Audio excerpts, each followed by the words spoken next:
Apsara Bigg Boss Malayalam season 6ന്റെ തുടക്കത്തിൽ ക്യൂവിനായിരുന്നു സീസണിലെ എല്ലാവർക്കും ഇഷ്ടം. വൈൽഡ് കാർഡായിട്ട് വന്ന ഓൾമോസ്റ്റ് എല്ലാവരുടെയും പ്രിയപ്പെട്ട ആള്, നമുക്കൊക്കെ ഇഷ്ടപ്പെട്ട ആള്.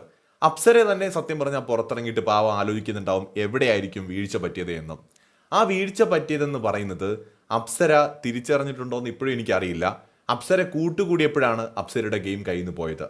ഇൻഡിവിജ്വലായിട്ട് നിന്ന സമയത്ത് അപ്സര അവിടെ സൂപ്പറായിരുന്നു ആദ്യ ആഴ്ചകളിൽ. പക്ഷെ പതിയെ പതിയെ ബിഗ് ബോസിന്റെ ഒരു കുഴപ്പം അങ്ങനെയാണ്, നമുക്ക് പതിയെ പതിയെ ഓരോരുത്തരും നമ്മുടെ കൂട്ടുകാരായിട്ട് മാറും. സൗഹൃദങ്ങളിലേക്ക് നമ്മൾ പോകുമ്പോൾ നമ്മുടെ പ്രധാന ലക്ഷ്യം നമ്മൾ മറന്നുപോകും. നമ്മൾ വന്നത് ഗെയിം കളിക്കാനാണ് എന്നുള്ള കാര്യം. അവിടെ നമ്മുടെ തീരുമാനങ്ങൾ നമ്മുടെ കൂട്ടുകാരും കൂടി നമ്മുടെ തീരുമാനങ്ങളെ സ്വാധീനിക്കും. അപ്പോൾ ഒരു വിഷയത്തിൽ നമ്മൾ എടുക്കുന്ന നിലപാട്, അഭിപ്രായം നമ്മുടേതാകണമെന്നില്ല. മറ്റൊരാളാൽ നമ്മൾ സ്വാധീനിക്കപ്പെട്ട് നമ്മൾ പറയുന്നതാകാം. അപ്പോൾ അത് തെറ്റിപ്പോയാൽ പണി പാളും.